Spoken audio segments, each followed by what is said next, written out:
Predizborna kampanja u Sjedinjenim državama je u punom zamahu. Predsjednik Barack Obama i njegov rival, republikanac Mitt Romney, danas su posetili ključne savezne države čiji bi glasovi mogli da odluče ishod izbora.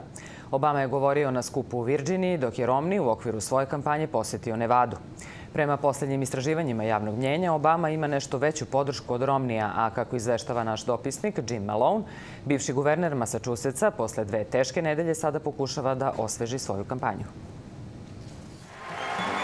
Mitt Romney je tokom gostovanja na TV mreži na španskom jeziku Univision u nadi da pridobije glasove hispanske zajednice pokušao da umanji štetu koja je naneta njegovoj kampanji. Moja kampanja je 100% u Americi i zabrinut sam za Amerikance. Brine me što je u poslednje 4 godine život za Amerikance postao teži. Romney je u defanzivi posle objavljivanja tajno snimljenog videa sa večere za prikupljanje sredstava u maju, na kojem je republikanski kandidat pokazao nepoštovanje za Obamine pristalice. Romney je rekao da će 47% birača u svakom slučaju podržati aktuelnog predsjednika jer zavise od vladinih beneficija i sebe vide kao žrtve. Moj posao nije da se brinem o tim ljudima. Nikad neću uspeti da ih ubedim da moraju da preuzmu ličnu odgovornost za svoje živote. Predsjednik Obama je na taj komentar odgovorio tokom gostovanja u emisiji Davida Lettermana.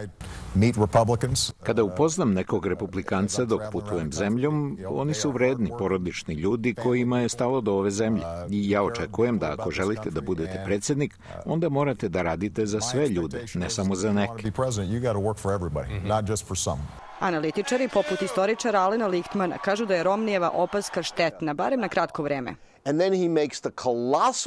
A onda napravi ogromnu grešku zbog pretpostavke da može da govori stvari u tajnosti.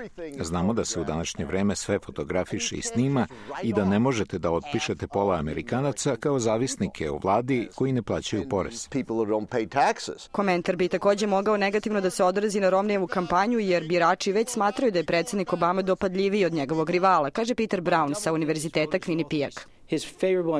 Srazmera dopadljivog i nedopadljivog je za njega postala povoljnija i glasači smatraju da Obama bolje razume njihove potrebe i živote od Romneya, što je problem za rivala.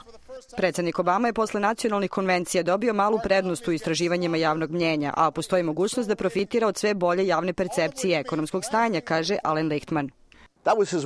Ekonomija je bila oblast u kojoj je Romney imao prednost nad Obamom. To sad više nije slučaj i pogotovo svim pitanjima, dopadljivosti, nacionalnoj bezbednosti, spoljnoj politici, zdravstvu, Obama vodi. Romneyjeva najbolja i možda posljednja šansa da pridobije simpatije građana biće predstojeće debate, kaže Peter Brown.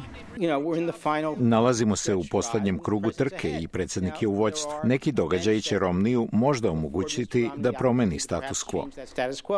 Pored predsjedničkih debata, Amerikanci će moći da prate i jednu podpredsjedničku debatu na kojoj će se suočiti podpredsjednik Sjedinjenih država Joseph Biden i republikanski podpredsjednički kandidat Paul Ryan.